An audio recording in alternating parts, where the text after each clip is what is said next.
sembilan. Lihat saya kasih yang punya ini. Karena saya juga waktu itu kasih asisten itu guru Tamsetur yang milik Tamsetur. Takut saya pulang. Alhamdulillah.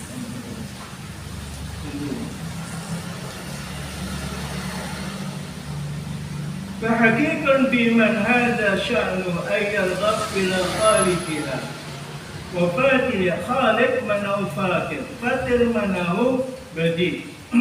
Jadi bahasa Arab ini mencipta itu banyak bahasanya.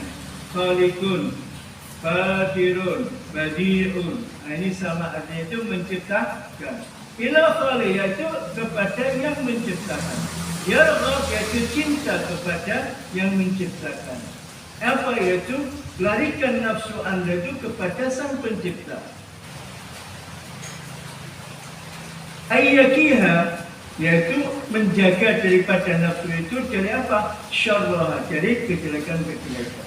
Jadi untuk melarikan hawa nafsu kita itu kepada sang pencipta, sang khaliq, sang fatir.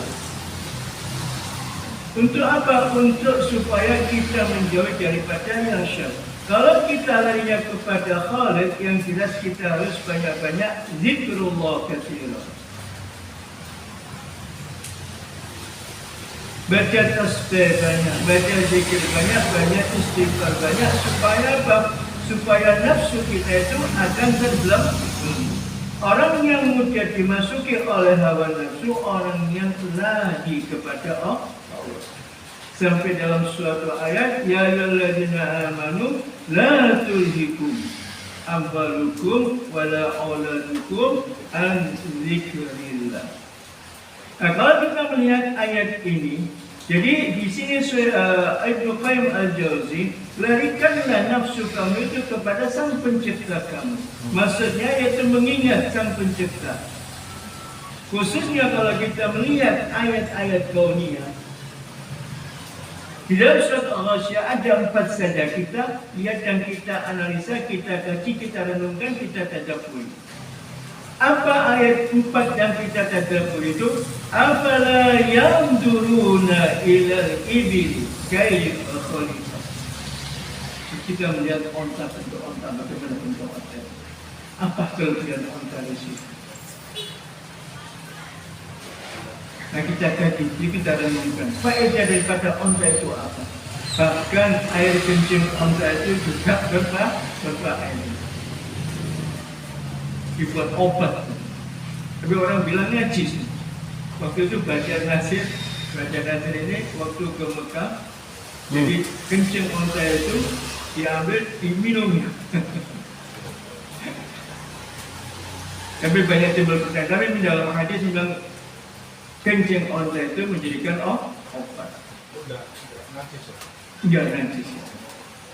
Buat obat apa? Atau obat apa itu ya? Obat itu. Ya itu kan harus dikaji nih. Obat gatel ya. Dimasukkan ke laboratorium. Laboratorium dicek apa ini fungsinya. Kalau saya nggak bisa mengatakan karena saya tidak bisa mengkajinya. Kalau saya kaji, kita buktikan mungkin ada seperti air zam-zam itu kan sudah banyak kajian-kajian ini. Kemarin ada seorang perempuan dokter yang dari Amerika masuk Islam karena apa? Karena mengkaji masalah sujud saja. Ada saraf-saraf yang tertutup dengan sujud itu bisa mengedarkan beberapa saraf, menghidupkan saraf-saraf akhirnya dia masuk Islam. Maka di situ orang-orang Barat, orang-orang Kristen itu masuk Islam karena dengan apa? Karena dengan pengetahuan, dengan kajian-kajian ilmu. Kalau kita ini Islamnya keturunan. Bahkan kita itu ta'assub buta. Jadi nggak tahu banget. Yang penting kalau bapak kita diutus gini, seperti dalam Al-Quran. Jadi dalam keadaan orang-orang kafir ini dikatakan, ikutlah kamu apa-apa yang diajarkan oleh Muhammad. Saya tidak mengikuti Muhammad, tapi saya mengikuti bapak-bapak kita yang jauh. Wa idza qila lahu ittabi'u ma anzalallahu qalu bal nattabi'u ma alfayna 'alayhi aba'ana walau kana aba'uhum la ya'lamuna syai'an wa la yahtadun. Jadi kalau dikatakan ikutilah